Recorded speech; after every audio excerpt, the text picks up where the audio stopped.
Hello, everyone. This is Boss Rush After Dark, the alternative podcast show for Boss Rush Network. I am LeRon Dawkins, and we've got the crew tonight.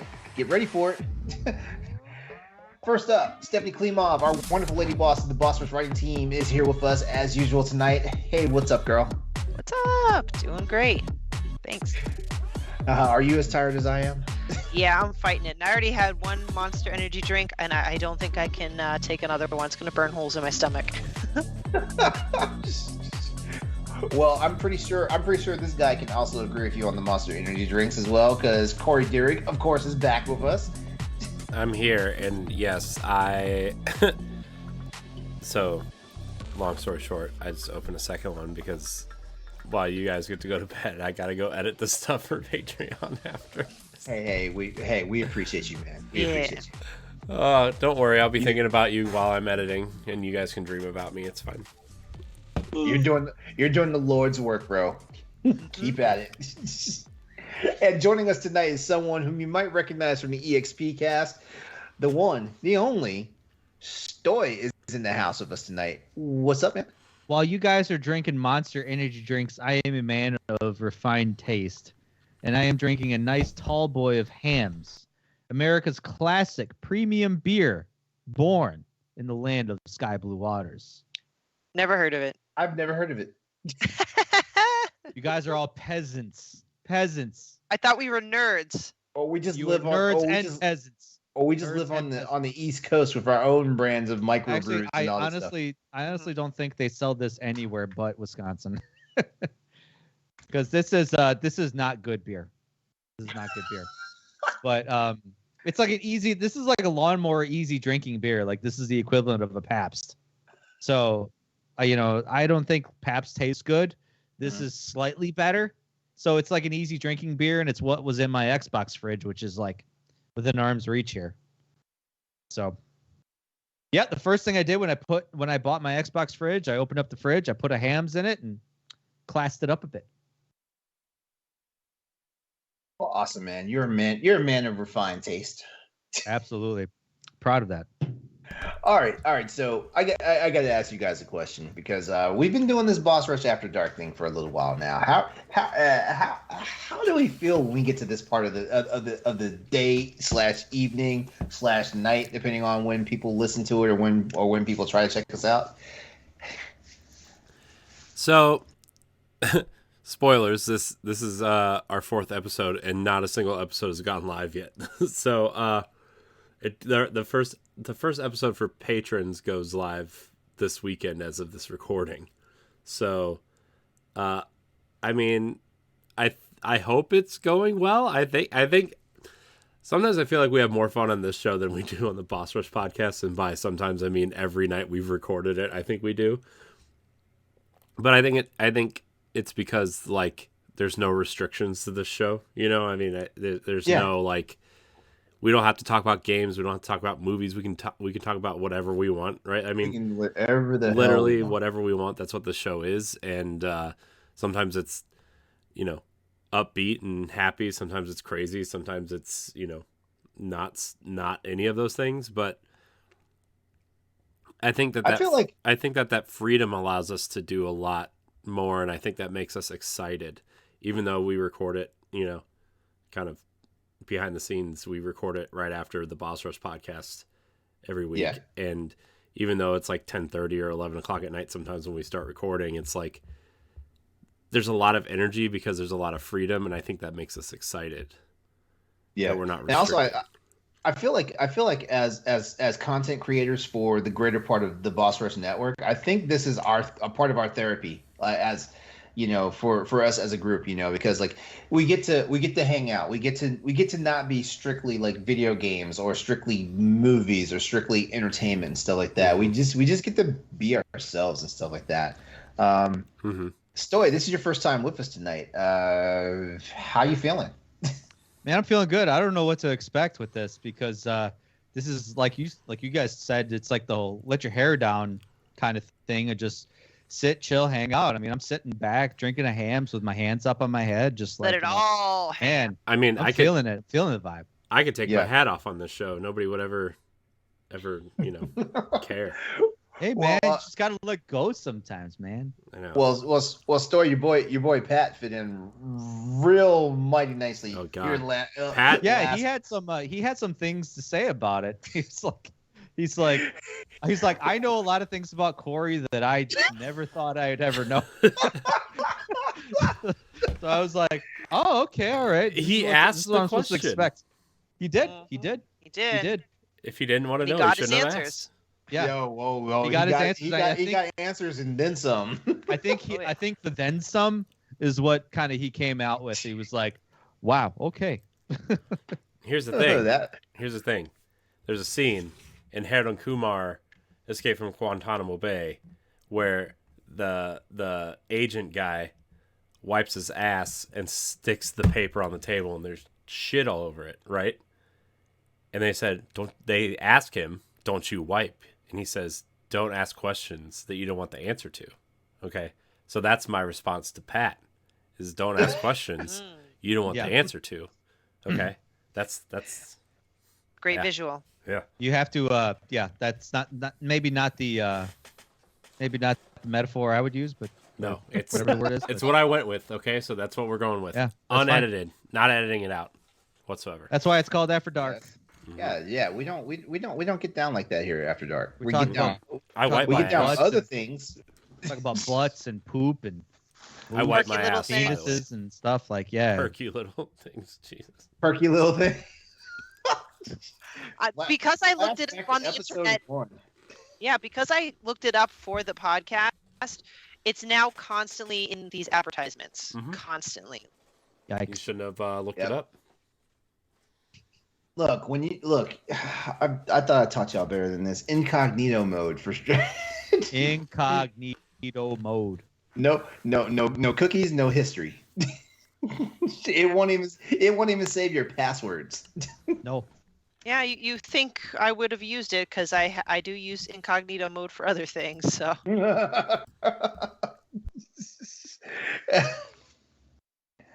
All right. Well, before we get started here, let me just go ahead and remind everybody that this is Boss Rush After Dark, the news show from the Boss Rush Network, where each and every week we get together with our friends to discuss and debate topics aimed more towards our adult audience, ranging from dating to life tragedies to travel and relationships and some other things. You know, like I said, we keep it lively here. You might be surprised what comes out of our mouths sometimes. You can get this show early on Patreon, which is patreon.com/Boss Rush Network every Saturday, or on YouTube, podcast services, or our website 2 weeks later for free. Leave us a 5-star rating. Leave us a 5-star review on iTunes and subscribe to the channel if you haven't already. And remember, you can find all of our content on bossrush.net. All right, everybody. We call this our favorite night of the week, so let's show the audience why it's our favorite night of the week. What are we going to talk about tonight? God. I have Anything an interesting we want. I have an interesting thing you want to talk about. Okay, Maybe. I don't know. Maybe you let's do. hear Let's it. do Let's it. hear it. You're the okay. you're the guest. You're the Now- guest. Go. You bring it up, we're talking about it. I work in an operating room, right? Mhm. And as some of you may well know, we're in the midst of a pandemic. So that's taken a toll on hospitals. And especially in the operating room, a lot of elective procedures have been canceled because, to save on hospital staff, bed space, stuff like that, whatever. So we have a case that rolled through this week. It is an IPP procedure. You know what IPP stands for? something to do with the penis. Inflatable penile prosthesis. Ah, We are in the midst of a I win. pandemic. Yeah, you almost won. So you got 25%. Okay. So more like 35 or whatever the math is. Anyway, so in Anyway. the midst of a pandemic, an old dude can't get it up anymore. So he says, this won't do. So I need something to help me. And Viagra's not working, or Cialis, or any of those other things. So if you want, I could go through the process of how to implant a penile prosthesis, because it's literally, I've done a lot of surgeries. I've been a part of a lot of things. I've seen a lot of things. That is still the one thing I'm not a fan of. oh, Seeing. I am not. No, I don't want to be a part of it. I don't want to be assigned to it. what Yeah. What is it? Does that have to do with all the soft tissue down there in the penis? Yeah, I mean, we're talking about like cutting shit up and shoving things in and jamming things in. Okay, first of all, isn't it kind of weird because it seems like surgery is just rough in general? Like or is that the Hollywood effect? That's the Hollywood effect.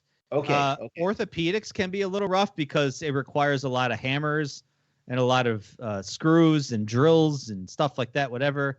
Like we actually have this big pneumatic power hammer that we use that's like this fucking big. Ooh. And it's like a pneumatic like hammer that if we're trying to hammer something, we use them in hip procedures because when you're trying to install a stem into someone's femur like this big and you're sitting there hammering it like that, like your arm's gonna get tired after a while. Yeah. So anyway, the installation of a penile prosthesis isn't that invasive, but it requires a lot of hooks and cutting. So basically, it's like we're talking 2 plastic or silicone rods that go up the side of the penis. Okay? My skin is already crawling. Yeah, I hate this already. We're talking like, okay, all right. So we start out, we get this drape with like a hole in it, and then we pull the penis out of the hole and the scrotum, right? Okay, and that gets exposed. Whatever. So we take the penis part, right, and we flip it kind of so it's facing upwards, whatever. The back side of it is facing upwards to the ceiling. Right at the base of the penis on the bottom, we make an incision on each side, the left side and the right side. And then we start to kind of shove these large dilators into the sides because we need to make room for the silicone rods that we'll be putting in there. So we're talking like shoving these rods up there and stopping when we get to the end. Now, just side note, sorry to interrupt. I'm just giggling a lot because for those listening, I don't know if it's going to be audio only, but Stoy is just making a lot of gestures. Sorry. Okay, there's definitely video to this. Okay, all right. I'm going to try to be as animated as possible. So basically, like when you flop the penis over, we have to keep the penis where it's at, right? Like, because otherwise it moves. So what we do is when we make those incisions, we install these little fish hooks to retract the incision. No. There is a hook. There is a hook called the one doctor I work with. He calls it the eviscerator. Oh God! And he makes one of his residents do it, and he turns away. And when he turns away, I turn away because basically what that goes in the little pee-pee hole that hooks down in there and then pulls back. And yeah, you clip it to the drape so that now nothing moves. Everything. Wait, clip it to the drape? Yeah. So like we basically have this like ring. I hate this so much. Everything hurts on the drape. Yeah. So okay, the phantom pain in my head. It's just God. This is why I don't like this. And I have an interesting story. I have an interesting story about this particular thing when I'm done. So after we take these long dilators, they're about like this big, whatever, and they got a little curve to it so that when you're shoving them, you don't hit the balls as you're doing it. So you're just kind of, you have clearance. So the balls are here and your hands go in here. It's actually a clever design. So you shove it to the point where all of a sudden you're thinking it's like, okay, it's about a size 7. So let's open up the size 7 things and you basically shove them in there, right? And then they have a little cone at the tip of it because obviously the tip of your penis should be somewhat, stiff. So you have to install kind of like a plastic cone at the end of it to give it that rigidity. So that. Anyway, so these silicone tubes get filled with saline, and you have to have a bag of saline, about 60 cc's worth of saline, sitting like kind of right above your hip. About, I think that's where it about sits. But that's the last part of the procedure. So, in order for the pump to work, to pump the saline to and from, you have to install a little fluid pump, and that fluid pump goes right in your scrotum. So we're talking making an incision, moving the ball to the side, and then sticking this pump that's about this big, kind of right in there, kind of tussle it in there, pack everything back together, and then you have to test it to make sure that it still works. So in order for you're a 65-year-old man, Stephanie, and you decide, you know what? Tonight's the night. You kind of grab your balls and you start pumping. Like the Reebok pumps back in the day. No way. And then it pops No up like that. way. Pops up like that. And you got a little release valve. We got a little release valve. That's the genius part of it. When you're done, you hit the release valve, all the saline goes back into the bag, and good to go. Question. Yes. Because this is stuff inside the human body and everything, right? Mm-hmm. So I'm thinking that every so often that saline needs to get flushed and resupplied. Like, is that a procedure that happens, or is this permanent? No, the saline actually can sit in your body for a while. That brings me up to another point later on. But so you'll have like a bag about like this big, whatever, just sitting in your hip, and the saline kind of goes back and forth. Now, if it was water, it'd be a different story. That's why they use saline, because it's hypoallergenic and it's actually can stay in the body for a while. Okay. However, a lot of people have problems with infection with this, because coincidentally, I'm sorry, I don't need to use my dick anymore. I'm sorry. No, infections aren't. Listen. When you see this procedure being done, I never want this anymore. I'm just gonna live with my life like, well, all right, I guess that's it. I'm done. There are other organs in my body I can use for sex. Right. Yeah. Or you could get one of those little plastic strap-on things. Like, oh, good.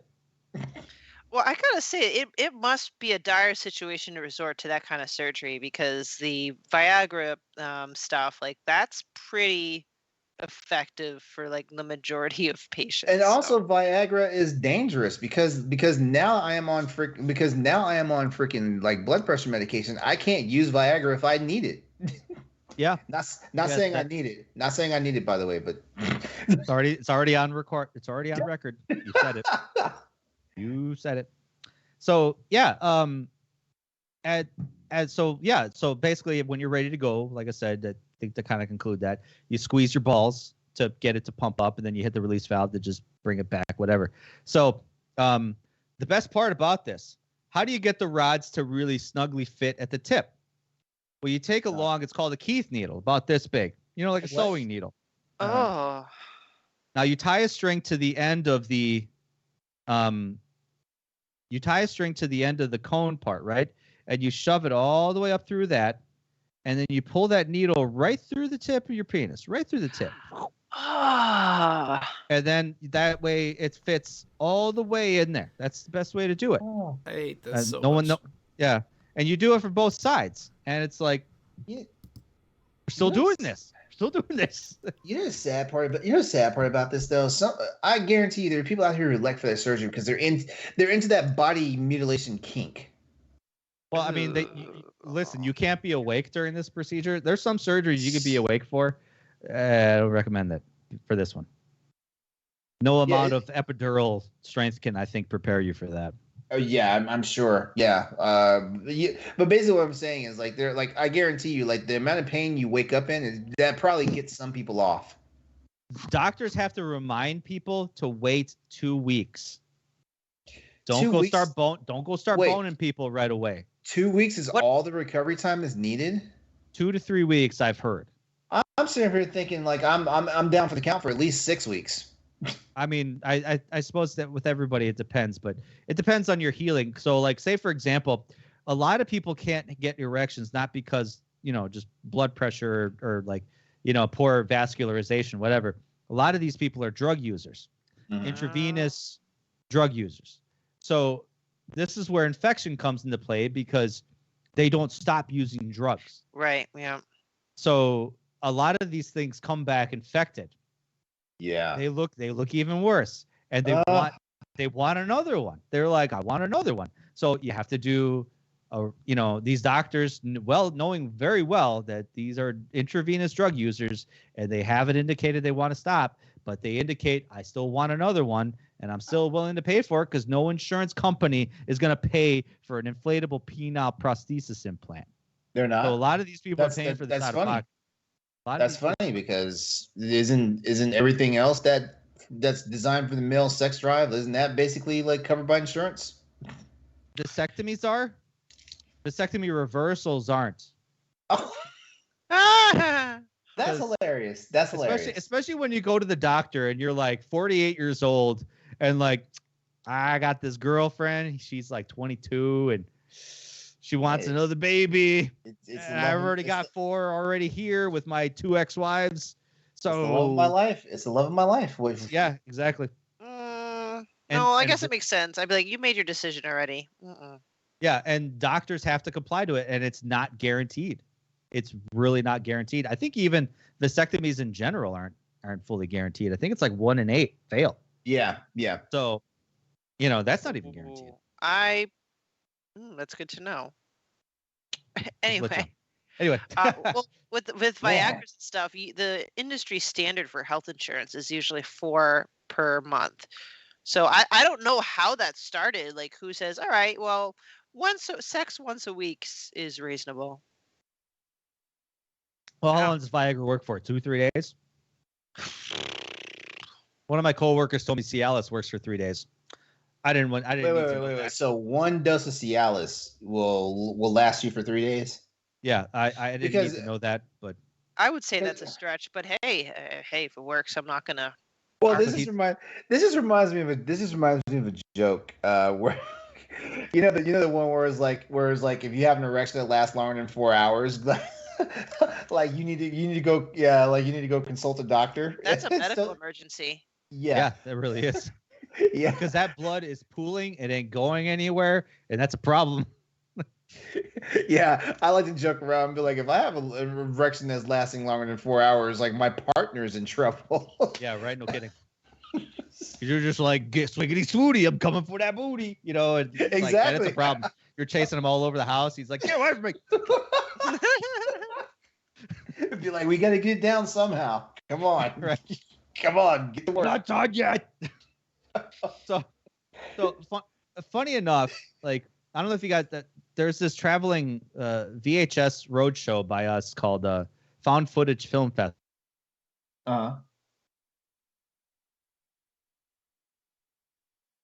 He froze. Okay.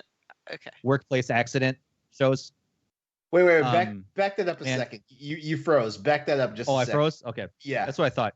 So, like, there's this, it's called the Found Footage Film Festival that pops through my town every now and then. And they find these old VHS tapes with, like, it's like the old cringy, like, workplace accident tapes or, like, old, like, workout tapes or whatever. So they found, I was there with a couple buddies of mine. This was years ago. They found a instructional videotape on how to use a inflatable penile prosthesis implant, whatever. And everyone in the crowd's going nuts, like, oh, that's how it works. Oh, God. And, like, I go to my buddy, I was like, stone-faced. I was like, that's actually pretty normal. I actually was scrubbed into that procedure just this week. And he looked at me. He's like, really? You put those in? I was like, well, I don't put them in, but I help. And we actually got to meet with the organizers at a bar. And I had to tell this exact same process I told you guys to a bar full of like 30, 40 people. And, like, I'm actually drawing. I'm using diagrams because everyone wanted diagrams. So I was like, okay, all right. So, here's the PP. Here's the little balls. Okay. So it was kind of funny that, like, I had a group of like 40 people enthralled with this penile prosthesis implant. Man. So anyway, in the midst of a pandemic, some old dude wants to get a nut. Okay. I mean, you got to applaud him for effort, I guess, so. Right, and he's got to do something during the pandemic. And that's the thing. And that's the thing, because we've had this conversation before. It's like, how important is this? And, for some people, like having healthy sex lives are pretty important for mental health because, it's you can't argue against that. Some people can live without it for long periods of time. Some people can't, and it's like you have to do what you can for that patient. It's kind of the gray area of healthcare. Like the whole thing with like serving people who just continuously use drugs or continuously using alcohol, abusing alcohol. It's like, why should I spend hours trying to save you when you can't save or protect yourself. And that's such a gray area of healthcare that it's just like, we all know it, but it's like we still have this obligation to do what we can for that patient who can't help themselves. Yeah, no, it's this isn't, the same therapeutic class, whatever, but that was a big debate amongst various health insurances when a lot of the oral hepatitis C agents got approved by the FDA, where you could basically cure. It was like a 97% cure rate for hepatitis C, and they're pills. They're not these horrible injections that make you feel depressed all the time. Yeah. And the part of the criteria that was debated, and I don't think now, but at the time, was attesting that if you're an active drug user, IV drug user, you need to attest that you won't be, because it's a reinfection risk. But then there's arguments on both sides. Well, then you're I don't know if discriminate is the right word, but like against those people. But at the same time, it is a health concern. Like, we really don't want to treat you if you're gonna reinfect. So it's tough, very gray. The hard part about something like that is, like, people are addicts, and like, even though like they may have the best intentions of not getting back on it, something that could potentially like threaten their lives and stuff like that, at the end of the day, like sometimes the craving for the addiction just wins out, like you don't intentionally put yourself back at that risk, but you wind up doing it because it's an addiction habit, stuff like that, So yeah, I understand that. I do feel sorry for people that wind up in those situations and things like that. Because addiction and like the behavior pattern behind addiction, like that's something you can't really for an extent you can control if you become an addict. But once you become an addict, you can't really control that. Like it takes a lot of work.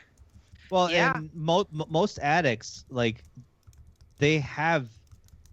I mean, it's one thing to say like nicotine is addictive, or heroin is addictive, alcohol is addictive. Like, by its nature, it can be, but there's something that draws those people to seek solace in those addictions. Yeah. And that's where a lot of times addictions become misdiagnosed or mistreated, because you're not solving the problem of why that person's addicted. You're solving the problem of like, well, just quit the alcohol. You'll be fine after that. Yeah, well, there's an underlying reason behind why that person puts down 18 or 20 of these a night.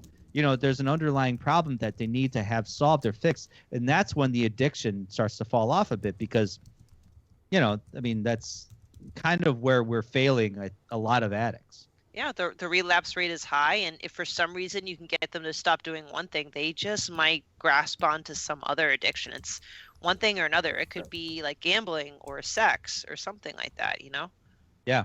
So, I didn't expect the conversation to go that deep, but we could talk for circles around the problem, but yeah, that's always been kind of like the gray area of healthcare. It's like, well, you still have to help these people. Yeah. You still have to help them. And admittedly, even like Stephanie, this may segue into your topic that you want to talk about, but during the pandemic, domestic abuse was on the rise. Family abuse was on the rise. Drug use was on the rise. Alcoholism was on the rise. So I would see a lot of trauma patients in my last place I worked at, like just, not in good shape because of drugs. Like, and even people like one of my friends lost his sister because her rehab clinic shut down because of COVID protocols. And that ultimately killed her. It ultimately killed her. And it made me upset for him to tell me that. Like, I was just like upset. I was like, I can't believe that we let those things happen. Yeah. Yeah. And when those people that needed help the most, it's like we couldn't do anything.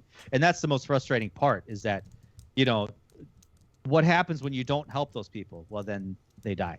They die.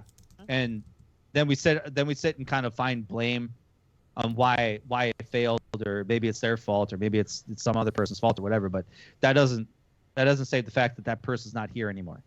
That person was trying to do something with their life, and they're not here anymore. And the irony is that, especially in the beginning when it was actual lockdown, liquor stores were considered an essential business. Essential. It was essential business because it pandered to the alcoholics. That was the problem, is that when you relapse on alcohol, it's terrible. It's really bad. Yeah, it's becomes catastrophic. It's catastrophic to a point. So I think that was their intention behind it. It was a stupid intention, but that's their reasoning. Yeah. So I mean, during the pandemic, a lot of people have kind of found different things to do, because there was nothing else to do. Yeah. Well, I Anyway. certainly learned something new tonight. Thank you, Stoy. No problems, Stephanie. I I don't did recommend too. you get a penile prosthesis implant. Okay. I know for sure I'm not getting a penile prosthesis implant. Like as much as I like sex, I'll find other alternatives to getting my rocks off. Yeah. No kidding. So, how's If Corey I doing? I haven't seen him pop up. on screen. Yeah. I'm just, really trying to like not think about it. Yeah. I mean, if I can't use my wang, it is what it is. Yeah. I'm like 46 years old. I've had a good run. Yeah. I've got plenty of other hobbies. That's kind of one thing as a woman, I always wanted to know what it's like to be super turned on, but my hardware doesn't work. Like I can't, does not compute in my brain. Well, It just- I always wonder what frigidity is like for women. Like women that can't get sexually aroused to the point where they actually enjoy it. I wonder about that sometimes. Okay. You know what? I'll put myself out there for a second. There have been times when I've wound up in the headspace to where the body chemistry just won't work. Mhm. I've been in that headspace. Every once in a while. One of the problems I have is like I get into a headspace where I worry about my partner, and then it kind of takes me out of the mode sometimes. And it's like wow. I feel like I feel like they're not getting it, and then all of a sudden I'm no longer getting it because I started worrying about them. And that's honestly like one of the sexiest things you want to have happen to you, honestly. But at the same time, it's like, shit. Yeah, I just lost the wood. Yeah. So I also never forget my very first time she cried. That killed the mood almost instantly, because I'm like, what the hell is happening? This isn't how it's supposed to go. Yeah. Wait, But first she time would- having sex? Yeah, she Oh. cried because she it was like she wanted a relationship, but I didn't. And we had this conversation multiple times. It was just a long story, but yeah, it was just awkward. Ooh, the crying, yeah.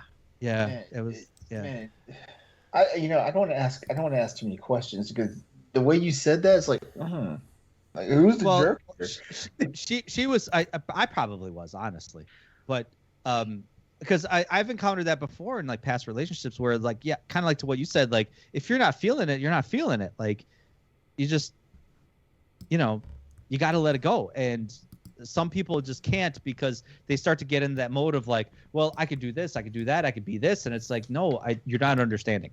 So that was one of those issues where like we were still close, and we always talked about doing it, and it just happened one way or another. She called me and says, hey, my parents aren't home, and I was like, I hopped in my Volvo and I got there, and yeah, just Well, you know what? I'm glad you guys are talking about it, because I think more women need to understand, because I came from a place of ignorance and I thought it was like a switch. Like, hey, why isn't it working? I thought you guys just are like that 90% of the time anyway. And I would get super self-conscious to my own fault. I'm growing out of it finally, but I would think like, it's clearly me. It's clearly me and my fault, and I'm not doing it for this guy.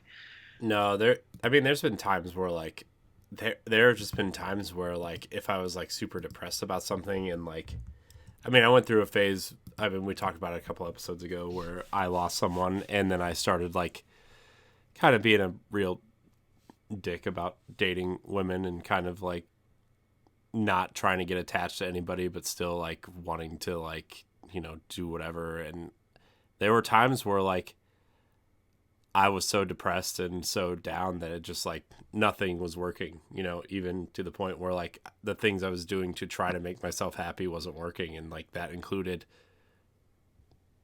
maybe a one night stand, or, you know what I mean? Like and it just wasn't working, you know. And it's just like, oh well, this is awkward, I guess. And then, but I mean, it's just something you kind of move on from. But yeah, it's and then sometimes you just aren't attracted to the person, you know what I mean? Like sometimes it's just like Stoy said, it's just like you don't want anything, you know, and that's perfectly okay too, you know.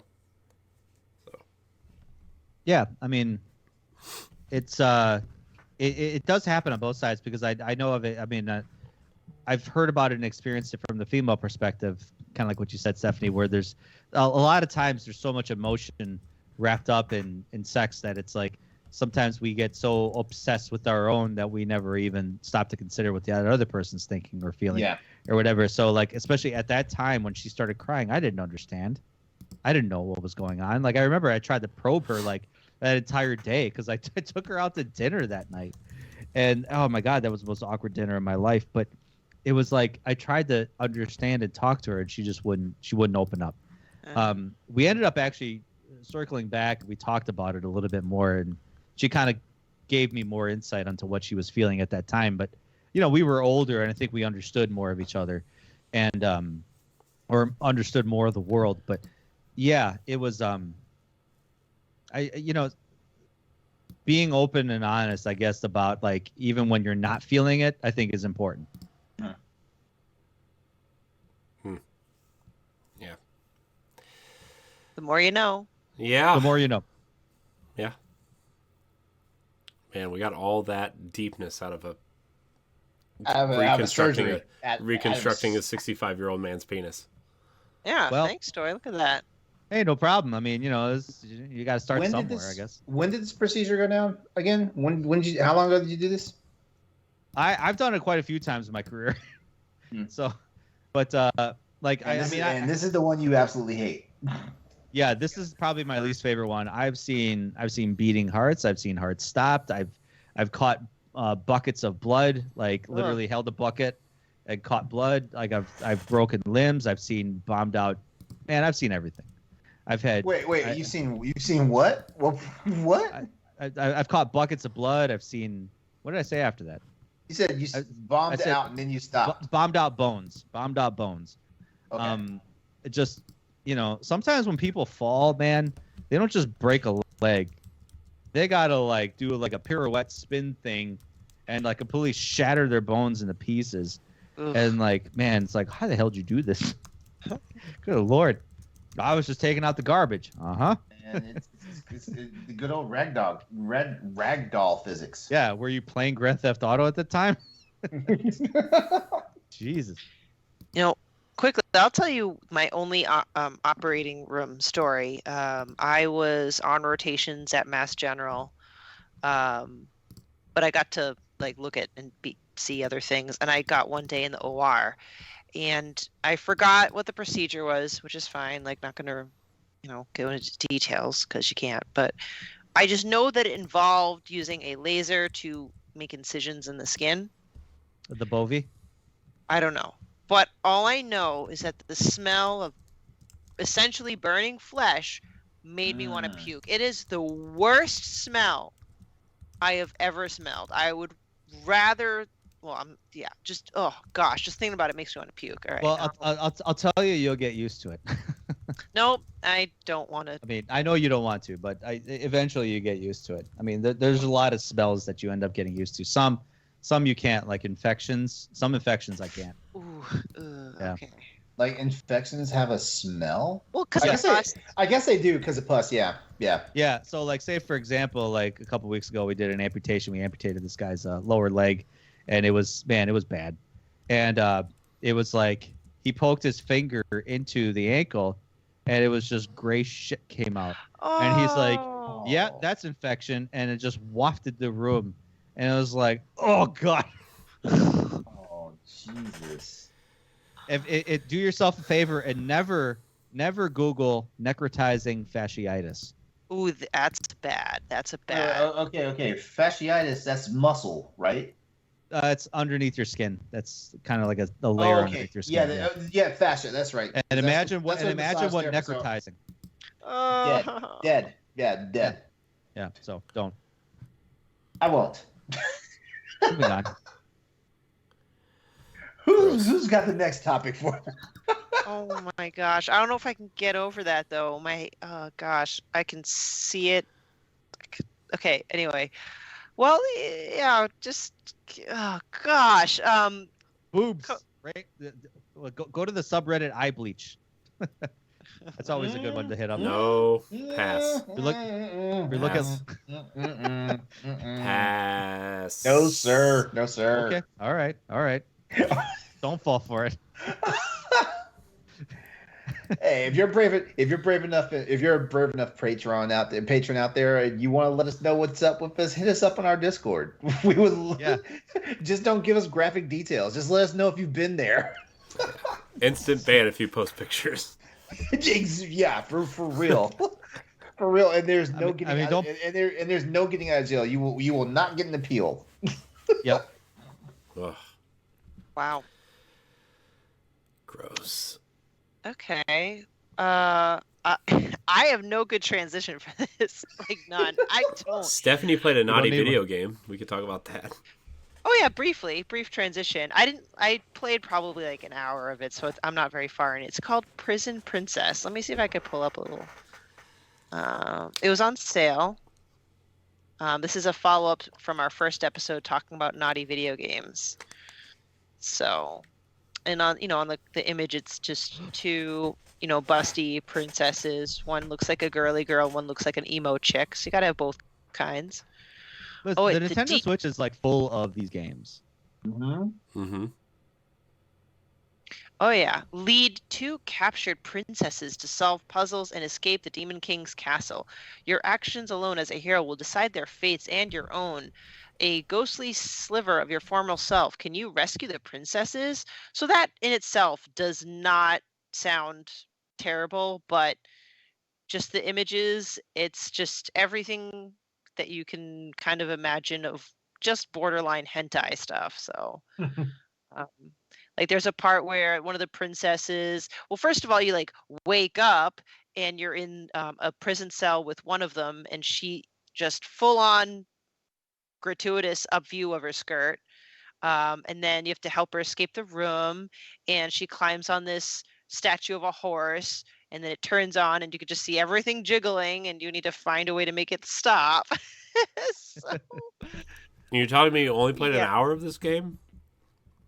yeah, I Surprised you played that long. I was curious. I mean, it's all part of it involved. Is you still have to solve puzzles. It's like an escape room type game, and that's kind of actually what's like made me take a pause to it. I'm like, I thought this was going to be brainless. Like I really thought this was going to be brainless, but I really want to see how bad. No, it gets. boobs are I hard work. really do. It's hard work. So yeah, that's my report on Prison Princess. So stay tuned for additional reports as I progress through this journey. Where's the Let's Play of Prison Princess, Stephanie? Where is it? Okay. Where is it? I'll do it. Oh, God. That'll be another Patreon exclusive. And that'll be a Patreon exclusive, I think. Bonus content. Bonus content. Oh, God. Hey, that wildlife game that we talked about in our episode is technically the demo's free. And I'm still trying to find a place to post that gameplay video. Pornhub You is still being not very approved by fickle. Pornhub? No, we're not approved by Pornhub. Can you believe that shit? Dear Lord, that's so hypocritical. It's funny It really because I look at the crew at EXP Cast and I'm like, what's taking them so long to get approved? Yeah. I know, yeah. I'm like you guys have practically every flavor that people can imagine out there on Pornhub. mm-hmm. Jeez. Okay. I'm actually checking right now to see if I can post anything. Nope, not approved yet. That's crazy. That's weird. Yeah, it is weird. I don't understand. It's because you weren't So- flopping it around when you were recording. You know what I mean? Was I making too many hand gestures of penises, and they were like, "We There's can't no- have that on." There's no porn in this Platform. video. We need. Yeah, maybe it's not explicit enough. Maybe, yeah. Oh, goodness, I don't I have to know. work a little bit harder. So do you guys still want to maybe chat about the Rona a little bit. Yeah. Let's not chat sure if you about guys are some feeling Rona. Yeah, like I'm game for more medical topics. Yeah. Okay, because like, here's the thing: the pandemic started, or at least came sweeping into the United States and caused a shutdown in March of 2020. It's been a hot topic, in politics especially, and in the medical community, and in the social media dumbass community, to the point where I do feel a lot of people have COVID fatigue, meaning they're sick and tired of, no pun intended for all these words, of talking about it, yet people still talk about it. And, there was a bit of hope in the summer of 2021, but now we're hitting this huge surge via Omicron. And I'm not sure if there's anything you guys particularly want to hit on, but I do want to talk about it because it's really getting me down, guys. I'm very frustrated. I don't feel like I can go to the movies very comfortably unless there's only like 2 other people in there. And Omicron, even though it's not as serious, quote unquote, as the other variants, especially if you're vaccinated, it's highly virulent. And I don't think enough people talk about it, but statistically, at least 1/3 of people that get COVID, even if they have no symptoms, can have long hauler syndromes. And I don't know why no one else is not afraid. Like, that's what I'm afraid about. I talked to some people, I call them friends, who are, and like they refuse to get the vaccine. I'm like, you're part of the problem. But they're like, oh, well, because you barely get sick. I'm like, dude, do you not know what could happen if you're a long hauler? I know a couple people that are long haulers, and it sucks. I'm gonna stop there before I continue ranting. Like, I can't. Here's what I can tell you. Like, I definitely have COVID fatigue. Like I'm one of those people. Like I'm all for science. Like so. Like when these studies come out or medical authorities say this or whatnot, I stand behind the science and stuff.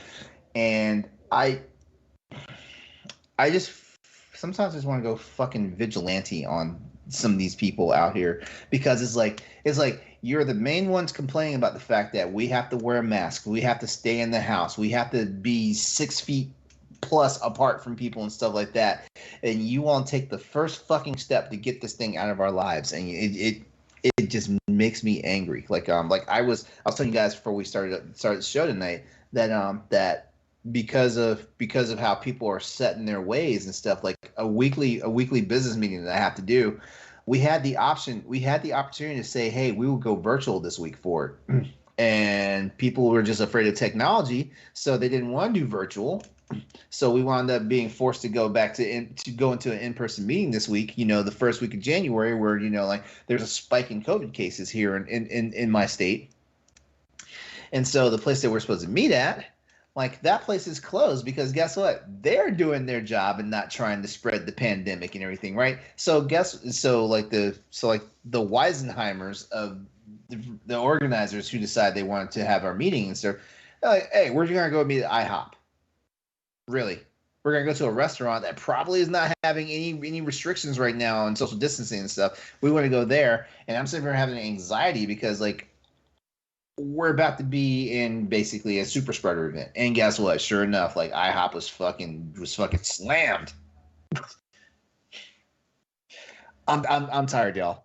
I really am. I haven't I've had a couple of close calls, where I've gotten sick and like have been negative, whatnot. I had a very bad sinus infection in over the summer that everyone thought I had COVID. And I was like, no, this is a sinus infection here. I'm gonna blow my nose and I'm gonna show you exactly what the mucus looks like, and you will know it's a sinus infection and stuff like that. But I'm just tired of dodging. Around like the whole thing, and the sad part is like, I'm one of those people that, even when they say, hey, you can stop wearing the mask now, like I have a funny feeling I'm going to wear the masks a little bit longer because, I like not having the flu these past 2 years. I like that. I like that, like I had a really mild cold, and one sinus infection in the past 2 years. Whereas usually like over, every year I have at least 3 colds, and I may catch the flu at the end of the year and stuff like that, But this is I don't know. Like if life and death isn't like scaring these people, or like getting these people to take the message and stuff like that, I don't know what will, And I'm also tired of like you guys won't get fucking vaccinated, but you will sure as hell get on social media and come and like cry to us about like the fact you lost 18 family members this past year, because of a controllable disease. Yeah. You know what feels a lot of not.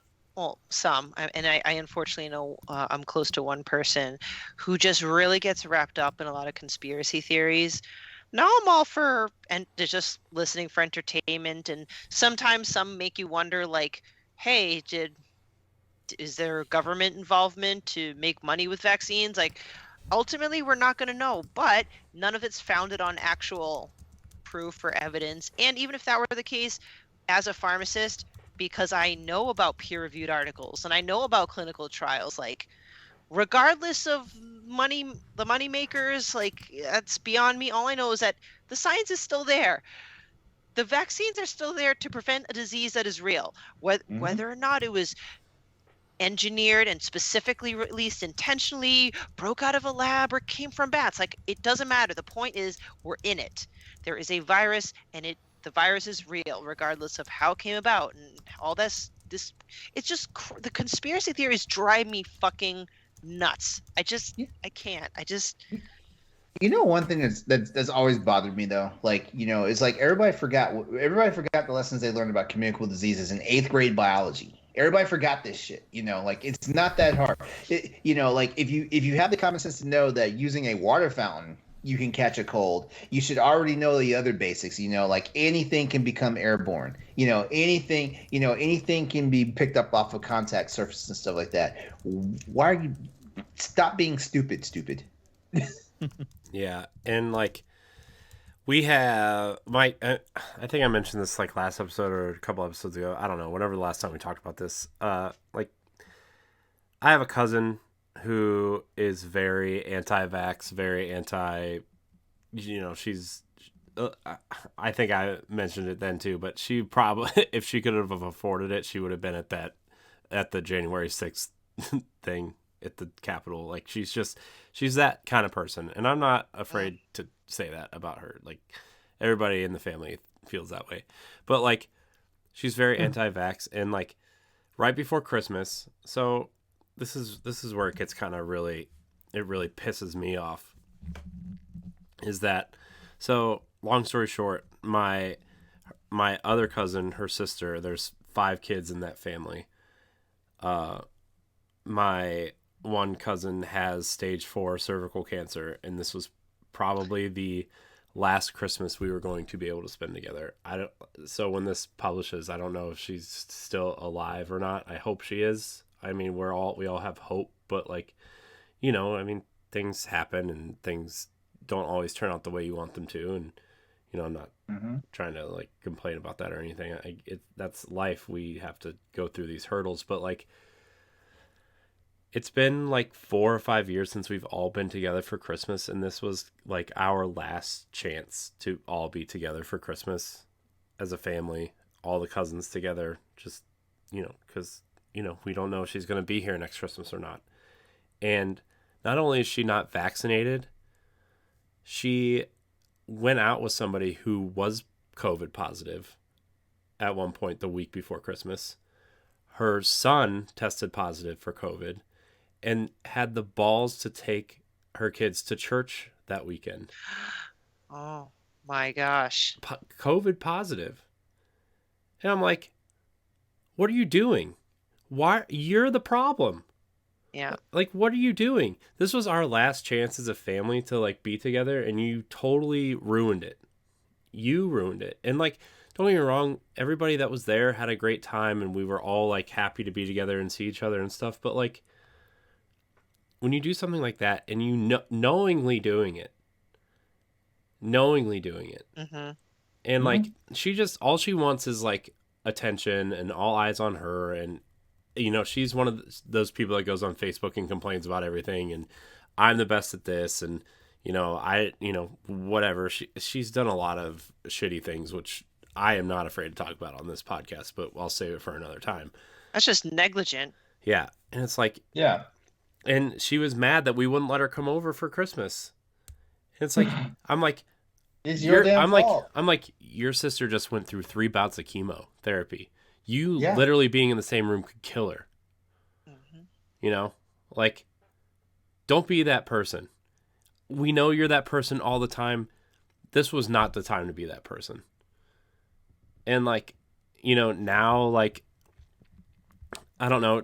I mean, it just really sucks. And like now, I mean, a totally different story. Like my wife's side of the family all has it, like all tested positive, and they're all vaccinated. Parents are boosted. The kids are old enough to be vaccinated, right? And they all have it, you know. And like, I've taken 3 take-home tests this week, and like I've been like this really sick this week, and to the point where like I think I probably have it, even though it says negative, because those take-home tests are really bad with the Omicron version of this thing. And I've been working from home all week. It's the first time I've ever worked from home in my life. But it's like, I'm not going to go risk people at work. Now, granted, everybody at work's working from home this week and probably next week. But like, this thing's everywhere. And it's I don't care if it's like not as bad, especially if you're vaccinated. It's still like this terrible thing that's going around. And I'm really tired. I'm really sick. LeRon, you mentioned it too. Like, I'm really sick of this being the 3rd year of us having to go through this thing where like if everybody would just shut their mouths and stayed home for like a couple weeks to a month when this thing first started, it would have been over. And like, if everybody got vaccinated and just like was careful for a couple weeks, it would have been over. You know, it's ridiculous. And you know what? Oh, go ahead, Stephanie, because I will go on a tear. Like I will. Like I always will too. Well, all I was going to say is, again, with the Omicron and anyway, I'm talking about the long haul stuff. Another reason people need to care about this is it still needs to be peer reviewed, because I'm really big on actual facts and reliable information. So it's still.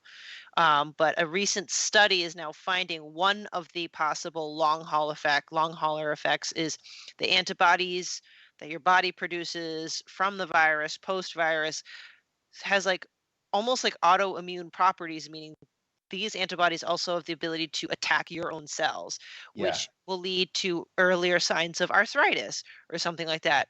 So like, I'm looking at all these people that won't get vaccinated or don't give a shit. And I'm like, well, you don't know, like in maybe 5-10 years, every single joint in your body's going to fucking kill. What are you going to think then? And I know a lot of the excuses from the anti-vaxxers are, well, it clearly doesn't work. People are getting infected with the vaccine. And I'm like, again, it's not foolproof. It might still protect some, or if you do get infected, the viral load will be lower. So like, just because I'll stop. Here's LeRon, your turn. Here's where I get those people. You know, if it's a vaccine, that means you can still contract it, but it means that you have better protection and better safeguards against the dangerous effects of it. If it's an inoculation, that means you will never catch it, no matter how much you comes into contact with it. And people don't understand that. You know, like it's. A vaccine just means that you have at least a less of a likelihood of catching it and suffering from it. Yeah, and Stoy, I know that you work in the medical field and you're going to nursing school, so I don't know if you kind of feel this way. I mean, even you, Corey and LeRon, because you guys like have that like well deep-seated educated minds. But one of my pet peeves as a pharmacist, I went to school for 6 years to get my PharmD, are people who are not in the medical field that go on social media, Twitter, Facebook, Instagram, and they act like they know what they're talking about. Mm-hmm. Like, unless you're a doctor, nurse, PA, medical assistant, don't act like you fucking know what you're talking about. Yeah. Yeah. Now the one thing I will agree on is like, like you can do whatever you want as long as the decisions you made are informed decisions, Right.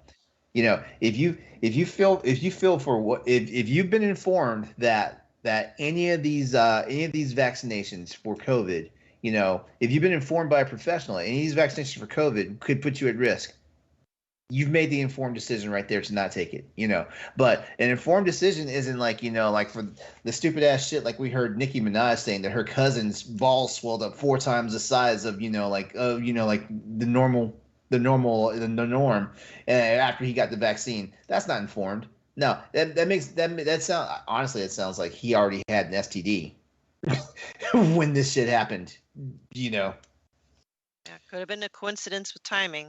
There's Yeah. Well, yeah, when people complain about getting sick off the vaccine, it's like it's showing that it works.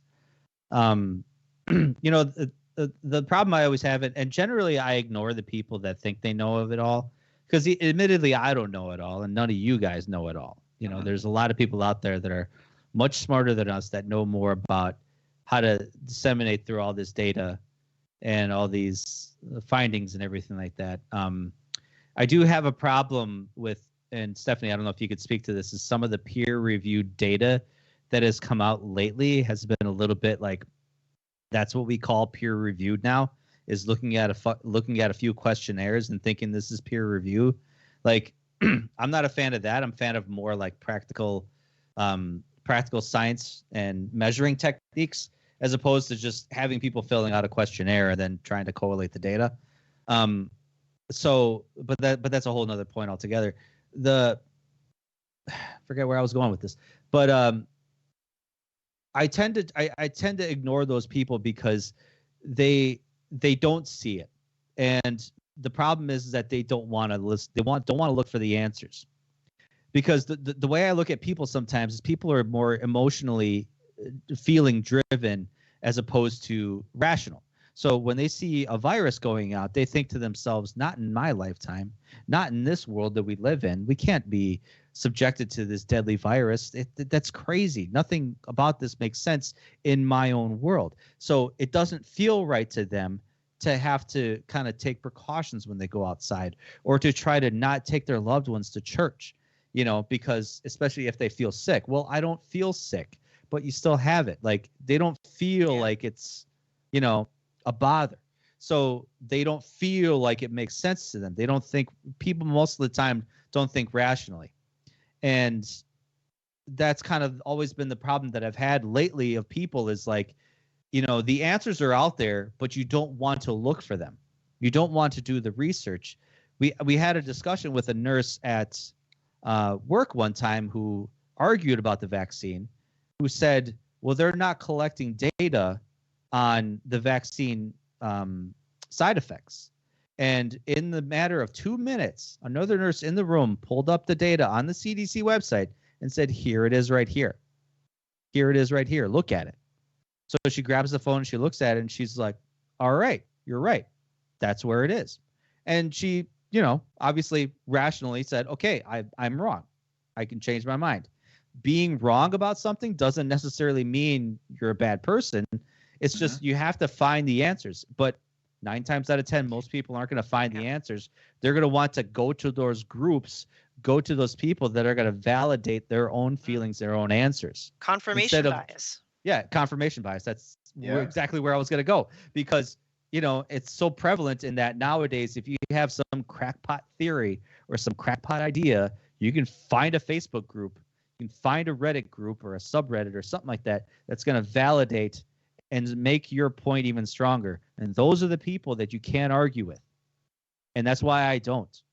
I don't. Because I'm friends with a lot of people like this. I have family members that are like this. And I don't engage with it. I don't talk about it because it's not worth my time. It's not worth my time. And if they're going to put themselves at risk and their loved ones at risk, that's not my problem. That is their problem. It could be heartless on my part, especially me working in healthcare and seeing COVID patients, operating on COVID patients, and seeing people die. Like, it's not worth it for me to go off on them about it. Yeah, and you know what, Stoy? I don't think it's heartless. I think if we want to circle back to kind of feeling the burnout, COVID burnout, and it going on 3 years, it's at a point where we kind of need to take care of ourselves mentally. And if you invest all your emotion and energy into telling people off and being constantly concerned about trying to change these people's minds about their conspiracy theories, you're just going to burn out yourself. I think You're not going to. Yeah. You're not Yeah. going to, And because that's like kind of we said, yeah. they're going to retreat back to their safe spaces, back to their people, and confirm their bias even more to go after it, instead of having a decent dialogue of saying, hey, convince me I'm wrong. If you can provide evidence to convince me I'm wrong, I'm more than happy to hear it. You know, no one's like that. So that's kind of how I've been dealing with my COVID fatigue. Is I've given up a long time ago to try and do any convincing. I scroll past anything that people step on a pedestal or not pedestal, soapbox about, and I honestly ignore it. And it sounds like I don't know how to say, like, Yeah, it sounds like you're being insensitive, but you basically turned it off. yeah. And I just got to do what I got to do to keep Yeah. myself and my family safe, you know? I mean, that's fair though, right? I mean, the whole thing is like, you just want to keep people safe. And when people are, you know, being irresponsible on purpose, it just like, it angers you, because all you want to do is keep, like, if something ever happened to my wife or my kids because somebody was being irresponsible, I mean, I would do what any parent would. I'd be pissed off. I'd go after that person. I'm like, come on. Like, it's a shot in the arm. You know, it's not like somebody's asking you to remove a body part. It's not like somebody's asking you to, like, you know, give up your firstborn child or anything. It's just a shot, a free shot that you get. Your biggest inconvenience, you have to drive to the local Walgreens so some person can stick you in the arm twice, right? Oh, but you don't know what's in the vaccine, says the people that eat hot dogs and food with colored dye in it. I enjoy a good hot dog. Okay. No, I'm just saying, like, the people like, oh, we don't know what's in a vaccine. It could be bad for you, but people will eat processed foods and drink alcohol, do drugs. I'm like, okay. I mean, and that's the problem where I get to, is that they don't know. They don't want to look it up. All you got to do is go on the internet, type in Pfizer vaccine ingredients, Moderna vaccine ingredients, J&J, type in ingredients. They're all there. They're all there. There's so much data, and like, even like people saying, like, how could it have been done this fast? We're talking 20 years of development for this particular vaccine has already been done well before this COVID-19 even hit the United States. So that's where, you know, it's the answers are out there, but you don't want to look it up because it doesn't make you feel right. Or it doesn't confirm what you've been saying this whole time. And these people are afraid to be wrong. These people are afraid to admit defeat, to say, I was wrong. Right? Or they'll come up with an excuse being like, well, they're lying. They're lying. Yeah, exactly. They're lying, or it's false news, or whatever. Fake news. Fake news. Yeah. How are you guys gonna, try and cope with year 3? I'm gonna temper my expectations, but I do have a little bit of hope, a little bit of glimmer of hope for 2022. Not saying it's gonna magically go away.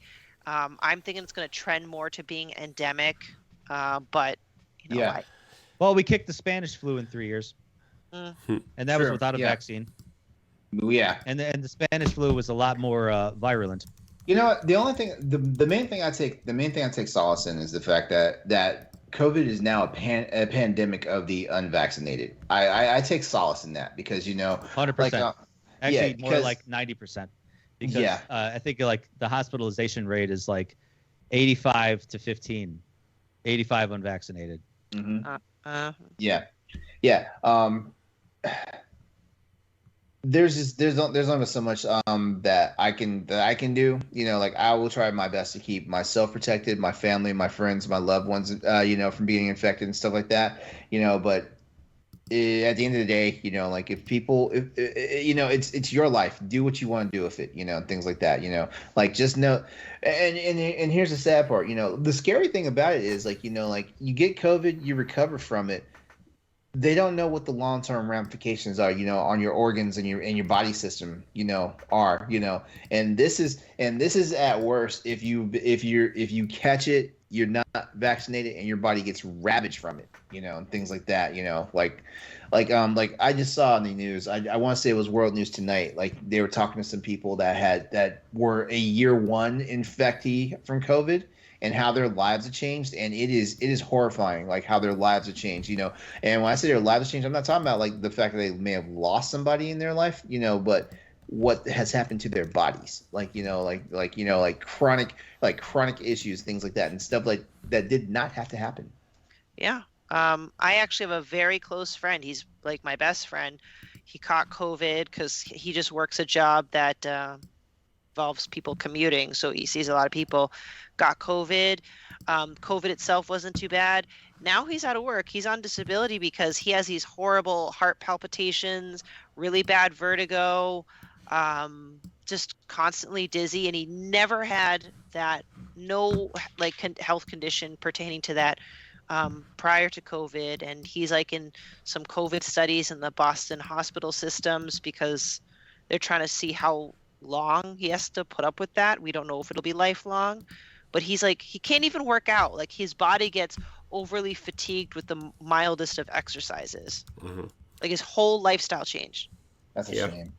And like, I totally forgot until you just said that, Stephanie. Someone that like I used to podcast with a long time ago, a few times. Like, you guys might have heard of him. I don't know if you, Bobby Paul's the Nintendo guru. Like he passed away with complications from COVID. He was in the hospital for months.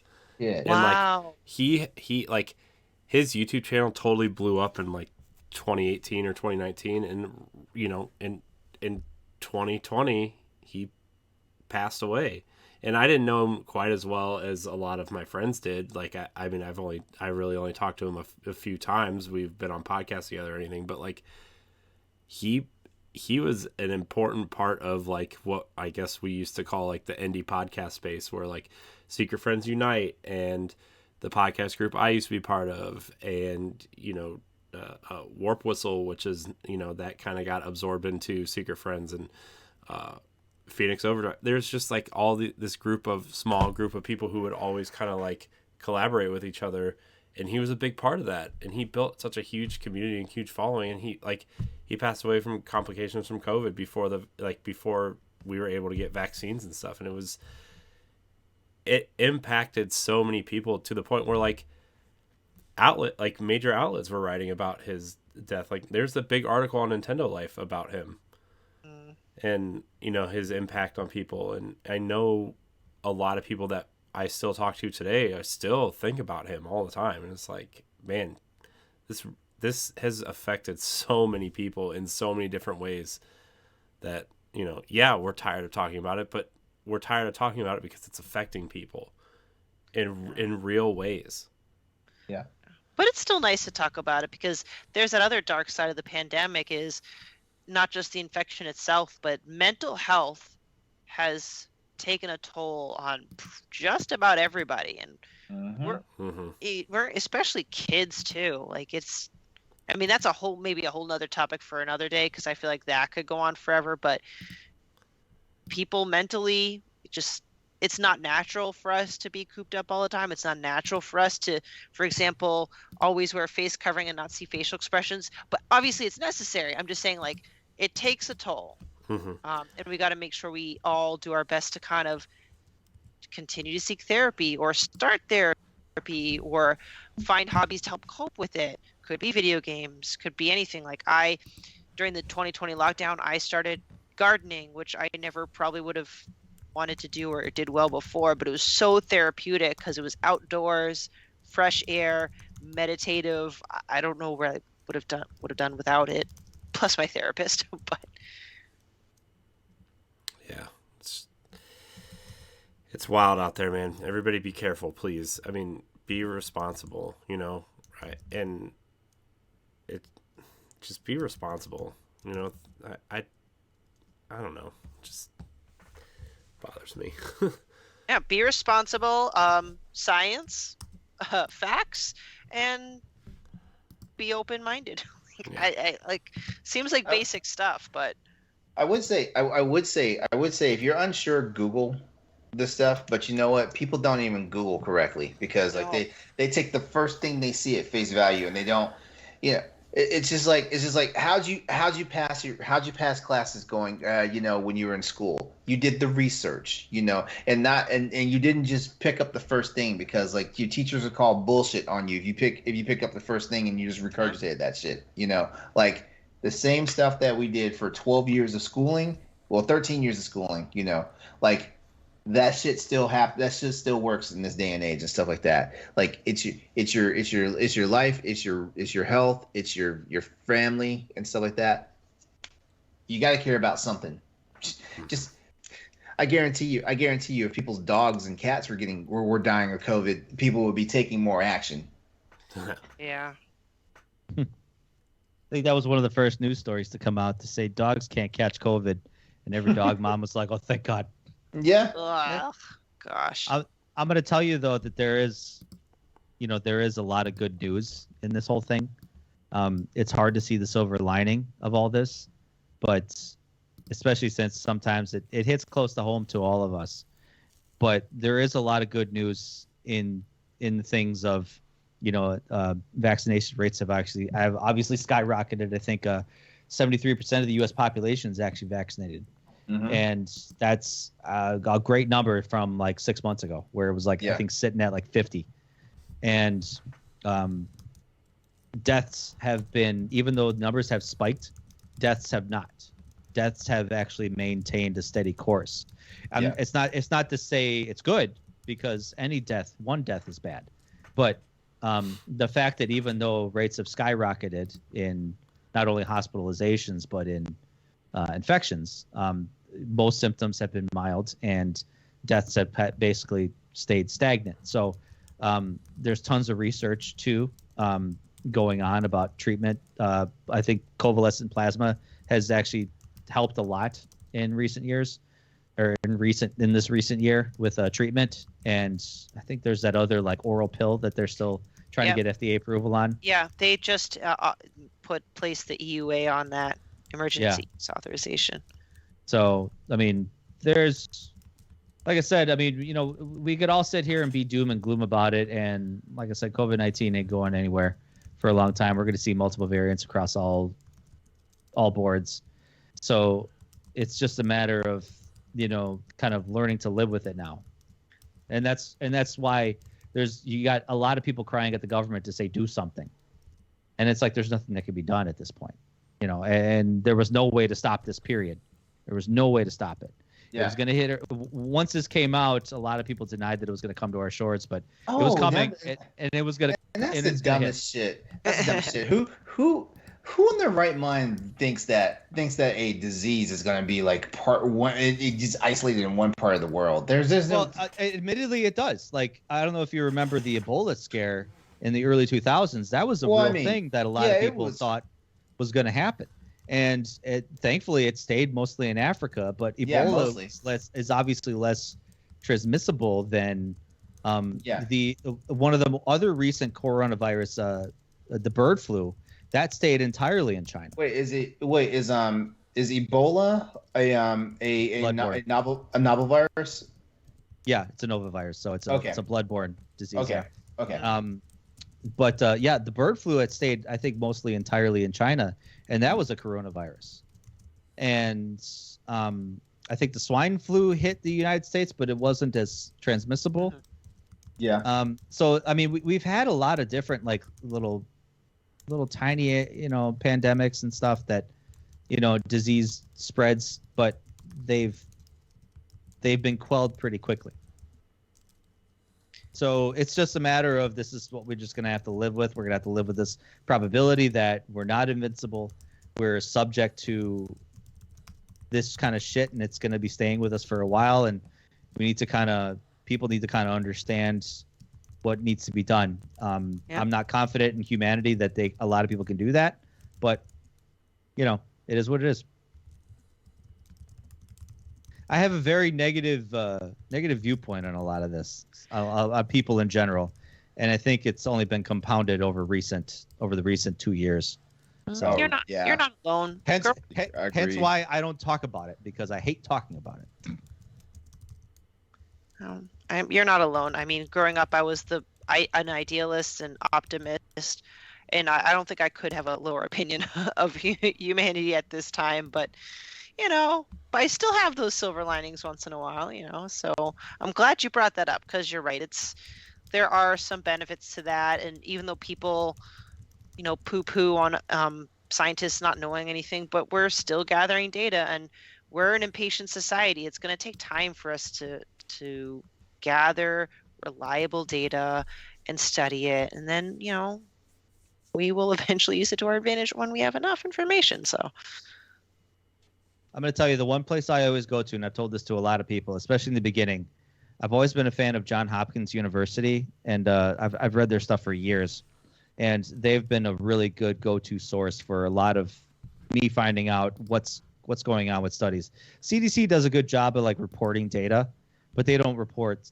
I mean, they have studies every now and then, but I think if you go to any university website, especially Johns Hopkins, which I think is kind of paving the way in the United States, I think they do a lot of good practical studies and do a lot of good research. So that's a really good source. I've told a lot of people to go there. Nice. Cool. All right.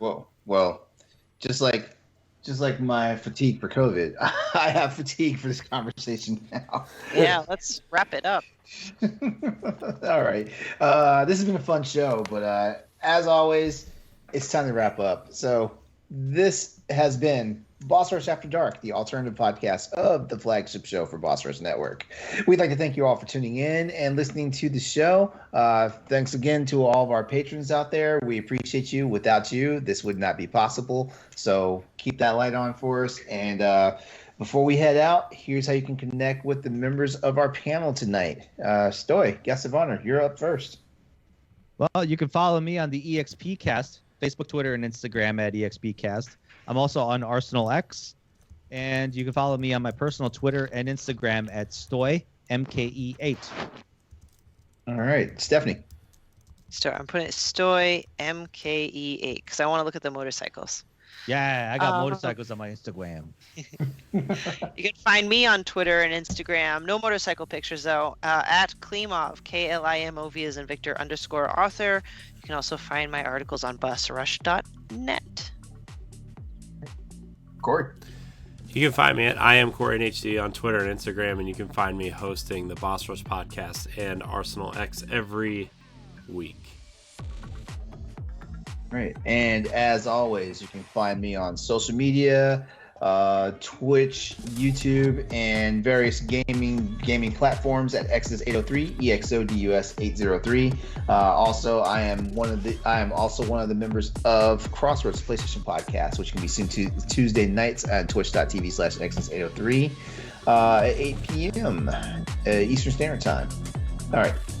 Come back and join us for our next installment of Boss Rush After Dark, where we'll be back with more topics that aren't completely content appropriate for our other anchor shows out there in the Boss Rush Network. We love you guys. We can't do this without you. Thanks. Have a good night. Good night. Goodbye.